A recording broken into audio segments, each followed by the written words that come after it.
दौसा से आ रही हैं जो चिंताजनक हैं। देखिए ये रिपोर्ट। राहगीरों का राह चलना हुआ दूभर, फेरी वालों का धंधा करना हुआ मुश्किल, साधु सन्यासियों की भी आई शामत। दौसा में डर लगता है, मारने पीटने पर आमादा उन्मादी भीड़ और अपनी बेगुनाही साबित करने की कोशिश में जुटा लुटा पिटा शख्स। लेकिन इस शख्स को चोर उचक्का या झपटमार समझने की भूल मत कीजिए। भीड़ ने इसे शक के आधार पर दबोचा और जब तक ये अपनी बेगुनाही साबित करता तब तक इस पर भीड़ टूट पड़ी थी। मारने पीटने और वीडियो बनाने के बाद जब भीड़ इस पर और हाथ आजमाना चाहती थी तभी इसने रहम की गुहार लगानी शुरू की। भीड़ में खड़े एकाध लोगों को शख्स की बातों में सच्चाई नजर आई और इस बेगुनाह की जान बच गई। चलिए अब दूसरी तस्वीर देखिए। सिकंदरा में बिखरे बाल और अधनंगी देह वाले शख्स पर भी भीड़ का कहर बरपा। पहले लोगों ने इसे संदिग्ध नजरों से देखा और फिर दबोचकर पीट डाला। बाद में मौके पर पहुंची पुलिस ने शख्स के साधु होने की पुष्टि की जो बालाजी जा रहे थे। लेकिन दौसा के लोग ऐसा क्यों कर रहे हैं? क्यों किसी अजनबी को दबोचकर उसकी सार्वजनिक धुनाई कर रहे हैं? दरअसल दौसा में बच्चा चोर गिरोह की अफवाहें जोरों पर हैं, जिससे अभिभावकों के दिन का चैन और रातों की नींद उड़ी हुई है। लोग अजनबी को न सिर्फ शक की निगाह से देख रहे हैं बल्कि उसे मार पीट कर पुलिस को भी सौंप रहे हैं। भरतपुर, सवाई माधोपुर, करौली, दौसा और अलवर में बच्चा चोर गिरोह की अफवाहें चरम पर हैं। जबकि दौसा के बांदीकुई शहर, बांदीकुई के समीप कलाली का बास, सैंथल के बोरोदा में कई बेगुनाह बच्चा चोर होने के आरोप में भीड़ का शिकार बन चुके हैं। बात सिर्फ आम अभिभावकों की ही नहीं है, अफवाहों ने दौसा पुलिस के नाक में दम कर रखा है। रात को अलग अलग थानों में पुलिस को बच्चा चोरों की सूचना मिलती है, लेकिन जब पुलिस मौके पर पहुंचती है तो वहां कोई नहीं होता। परेशान पुलिस ने लोगों को अफवाहों पर ध्यान न देने की नसीहत दी है। प्रशासन के मुताबिक जिले में एक भी बच्चा चोरी नहीं हुआ है। मैं आश्वासन देना चाहूँगा सभी लोगों को कि ऐसा कोई जो है बहुत व्यवस्थित तरीके से अगर कोई करने का प्रयास किया जा रहा है तो उसको हम विफल कर देंगे। पुलिस इसमें पूरी तरह से जुटी हुई है। यदि आपको किसी प्रकार की आशंका होती है तो आप हमें सूचित कर सकते हैं, हम उस बारे में तुरंत कार्रवाई करेंगे। प्रशासन लोगों को भरोसा दे रहा है, अफवाहों से दूर रहने की सलाह दे रहा है, लेकिन लोग कुछ सुनने को तैयार नहीं हैं। महुआ ब्लॉक के मुख्य ब्लॉक शिक्षा अधिकारी ने एक आदेश जारी कर शिक्षकों को बच्चा चोर गिरोह से बचाने के लिए दिशा निर्देश जारी किए, जिसमें बच्चों को स्कूल से बाहर नहीं जाने देने, अनजान शख्स के स्कूल में प्रवेश पर रोक की बात लिखी थी। ऐसे में शिक्षा विभाग के अधिकारी के आदेश के बाद अभिभावकों की टेंशन कम होने की बजाय बढ़ गई है। एडवाइजरी जारी होने से लोग अफवाह को सच मानने लगे हैं, जबकि एसपी लोगों से अफवाहों पर ध्यान न देने की अपील कर रहे हैं। बच्चे चोर के अंदर मेरे सामने तो अभी तक ऐसा एक भी प्रकरण नहीं आया है और इस तरह की अफवाहों को रोकने के लिए मैंने पुलिस को निरंतर गश्त और जनता के साथ संवाद करने के लिए कह रखा है। सचमुच अफवाहों के न पंख होते हैं न पांव, लेकिन इसका दर्द पूरे समाज को झेलना पड़ता है।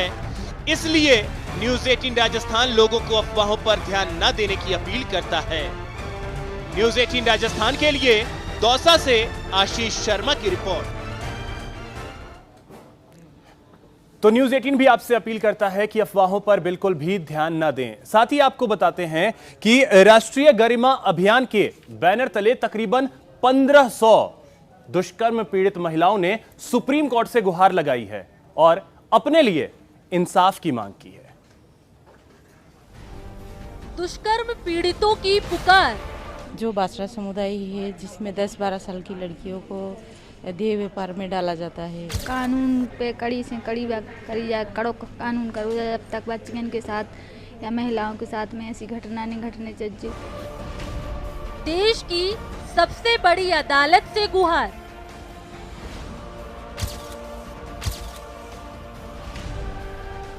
ये सिलसिला कब रुकेगा?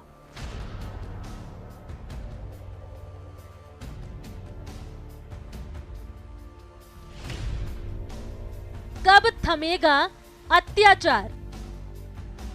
यौन शोषण और दुष्कर्म की बढ़ती घटनाओं ने मानवता के साथ साथ देश के कानून पर भी सवालिया निशान लगा दिए हैं। हालांकि समय समय पर सुप्रीम कोर्ट की सक्रियता जरूर भरोसा पैदा कर जाती है, तभी तो राष्ट्रीय गरिमा अभियान के बैनर तले 1500 महिलाओं ने सुप्रीम कोर्ट का दरवाजा खटखटाया और इंसाफ की गुहार लगाई। 1500 से ज़्यादा सर्वाइवर्स हैं जिन्होंने इस अपील को इंडोर्स किया है, इस जो निवेदन को इंडोर्स किया है कि ये बदलाव आना चाहिए, और ये मध्य प्रदेश, राजस्थान, महाराष्ट्र, बिहार, देश के कई सारे राज्यों से ये सर्वाइव।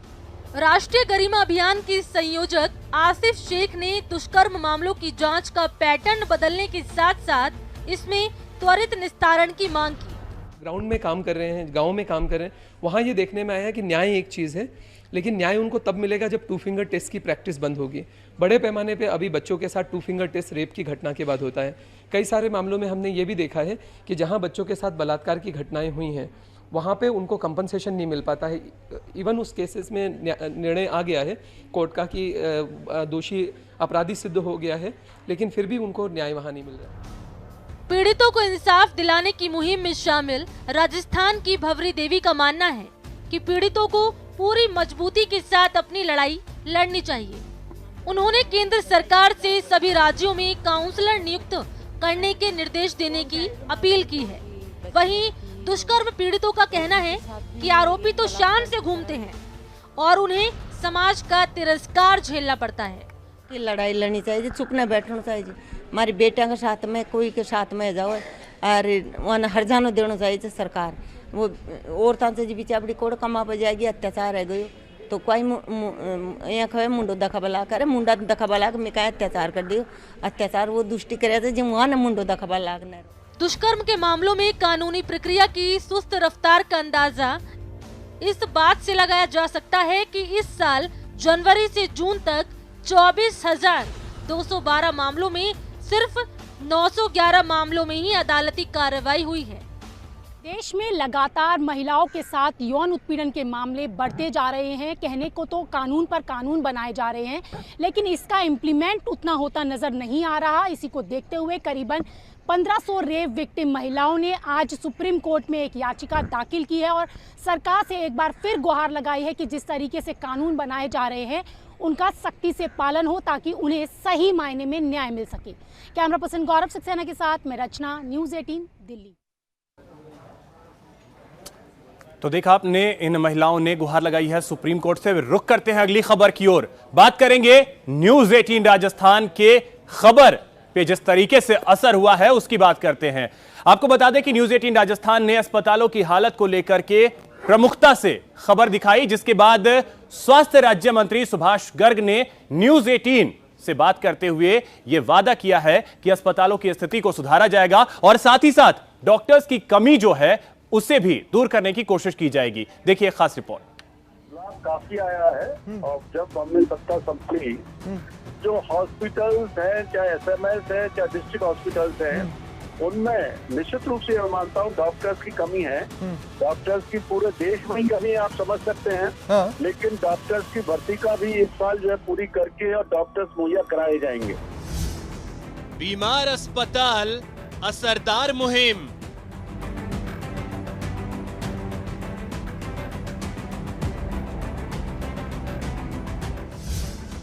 ग्राउंड रिपोर्ट की दमदार गूंज, या फिर वहां पर फॉल सीलिंग गिरने की घटनाएं हुई।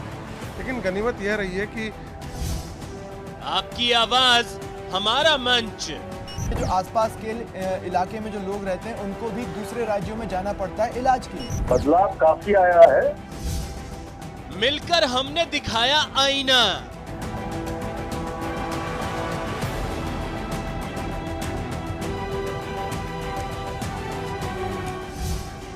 चिकित्सा राज्य मंत्री का सच से सामना।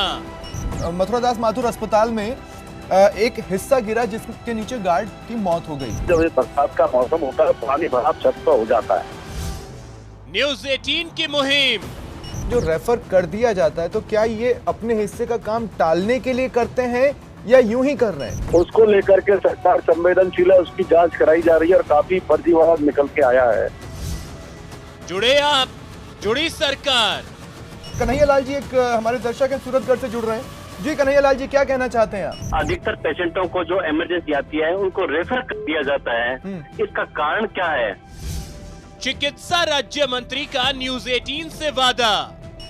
चिकित्सा के क्षेत्र को लेकर विधानसभा में हमने काफी हंगामे देखे हैं, लेकिन उससे जमीन पर कोई खास बड़ा बदलाव आया हो ये नहीं दिखाई देता। ऐसा क्यों? अभी बहुत कुछ करने की जरूरत है और उसी के रूप में राजस्थान सरकार ने एक पहल की है मुख्यमंत्री जी की पहल पर कि जनता क्लिनिक खोले जाएंगे। इसके लिए सारी व्यवस्थाएं हो रही हैं।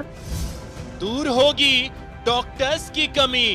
डॉक्टर्स की पूरे देश में ही कमी है, आप समझ सकते हैं। हाँ। लेकिन डॉक्टर्स की भर्ती का भी इस साल जो है पूरी करके और डॉक्टर्स मुहैया कराए जाएंगे।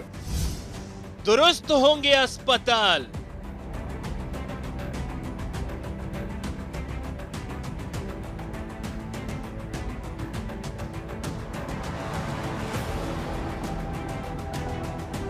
आज की जो समस्या है सर, उस पर अगर आप कुछ बता पाएं कि अगर दवाइयां नहीं है, कई जगहों पर नहीं है, तो उस पर किस तरह किसी की तो जवाबदेही तय करके अगर पहली बार एक कार्रवाई होगी तभी तो दूसरे सुधरेंगे सर। क्षेत्र में हूँ या धौलपुर जिले में हूँ, लेकिन निश्चित रूप से अगर ये जानकारी में आता है और खुद हम इंक्वायरी कराएंगे और आप जैसा बता रहे हैं तो निश्चित रूप से SMS की आप कह रहे हैं तो निश्चित रूप से अभी निर्देश देकर कि कौन सी दवाइयाँ उपलब्ध नहीं है, क्यों नहीं है, उनके खिलाफ कार्रवाई की जाएगी। जो सरकार ने पूरा फंड दे रखा है, सारी व्यवस्था है और जैसा कि हम भी खुद मॉनिटरिंग करते हैं और अभी MD से भी मेरी 4-5 दिन पहले बात हुई थी कि नहीं सर दवाइयों की पूरी पुख्ता व्यवस्था है। ठीक है। पर्टिकुलर आप जैसा आप बता रहे हैं एक दो दवाइयाँ हो सकता है, मैं आपकी बात से सहमत हूँ। ठीक है सर। लेकिन उसकी भी प्रक्रिया है और जो सप्लीमेंट वही लेके खरीद करके मंगा के दे सकता है, उनके पास फंड्स होते हैं, स्थानीय फंड। जी हाँ, सुन लीजिए, साफ साफ सुन लीजिए, जब मंच न्यूज 18 का हो तो असर होगा ही। जब आपका साथ मिल जाए तो मुहिम असरदार बन जाती है। बीमार अस्पताल अब ठीक होंगे, अस्पताल में टाइम टू टाइम सफाई होगी, मरीजों का अच्छा इलाज होगा, क्योंकि चिकित्सा राज्य मंत्री ने ऐसा वादा किया। न्यूज 18 ने जब बीमार अस्पतालों की हकीकत बताई तो असर हुआ और सरकार का साथ भी मिला। सर जोधपुर में अभी परसों ही मथुरा दास माथुर अस्पताल में एक हिस्सा गिरा जिसके नीचे गार्ड की मौत हो गई। वहां पर हॉस्टल्स में ये नोटिस लगाना पड़ा है कि यहां पर ये जो शौचालय बने हुए हैं उनका इस्तेमाल करना खतरे से खाली नहीं है। इसका मतलब यह है कि जो इमारत है वो बेहद जर्जर है। उसको लेकर क्या कहेंगे आप? हुई है ना, दूसरे उसमें भी होता है जब ये बरसात का मौसम होता है, पानी भराव छत पर हो जाता है। इसके लिए भी निर्देश दे दिए गए हैं कि सारी बिल्डिंग को चेक करवाए, पीपल को बुला करके और जहाँ भी भौतिक उसका जांच करवा करके और जहाँ इस तरह की स्थिति है वहाँ से शिफ्टिंग की जाए और उसकी मरम्मत और रिपेयर का काम कराया जाए। देखो PSC और CSCs पर ये प्रॉब्लम ज्यादा होती है कि लोग अपना खुद का संज्ञान में लेने के बजाय रेफर कर देते हैं, जिसकी वजह से SMS आज एशिया का सबसे बड़ा जो है लोड के हिसाब से देखा जाए तो सबसे बड़ा लोड है SMS के ऊपर। तो इस प्रवृत्ति पर अंकुश लगाया जा रहा है। निश्चित रूप से आने वाले समय में IT के माध्यम से पूरे सिस्टम को मतलब सर्विलांस पर लिए जाने का विचार जो है सरकार कर रही है और उसकी प्रक्रिया शुरू की जाएगी, जिससे कि हो सके क्यों रेफर करते हैं, जानबूझ कर रेफर किए जाते हैं, कुछ डॉक्टर्स के खिलाफ कार्रवाई भी की है। ठीक है। निश्चित रूप से विभाग पूरी तरह इस पर काम कर रहा है। जी हाँ, आपका प्यार और आपका भरोसा ही हमें बेबाक बनाता है ताकि आपकी आवाज को सरकार तक पहुंचाए, हर सामाजिक सरोकार को निभाएं। आपकी आवाज को यूं ही बुलंद करते रहें। एक बार फिर न्यूज 18 की खबर का दमदार असर हुआ है और उम्मीद है कि प्रदेश में मरीजों को अच्छा इलाज मिलेगा, अस्पताल दुरुस्त होंगे और डॉक्टर्स की कमी दूर होगी। Bureau report, news 18 network. तो देखा आपने कि किस तरीके से न्यूज 18 की खबर का असर हुआ है। चलिए अब आपको बताते हैं कि आज रात 8:56 पर क्या कुछ खास है। ये देश है हमारा में।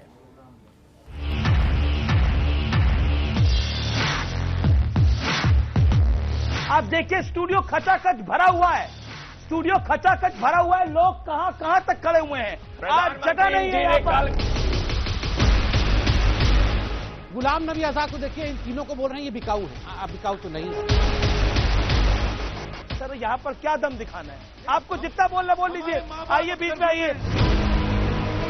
आपने ऐसा प्रोपोगेट किया है कि ये कश्मीरियों की हार है। ना ना ना ना ना, हम कह रहे हैं ये कश्मीर की जीत है, ये कश्मीरियत की जीत है, ये सबकी जीत है, ये जीत है, ये किसी की हार नहीं है, ये जीत है। भारत जीता है, हिंदुस्तान जीता है, देश जीता है।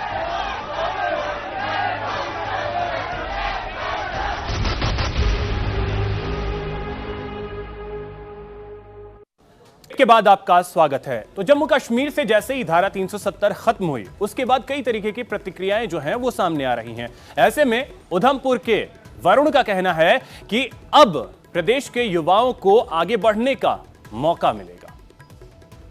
जो हमारी स्टेट में 370 हटा दिया गया है, इससे हमारे यूथ को काफ़ी सारा फ़ायदा होने वाला है।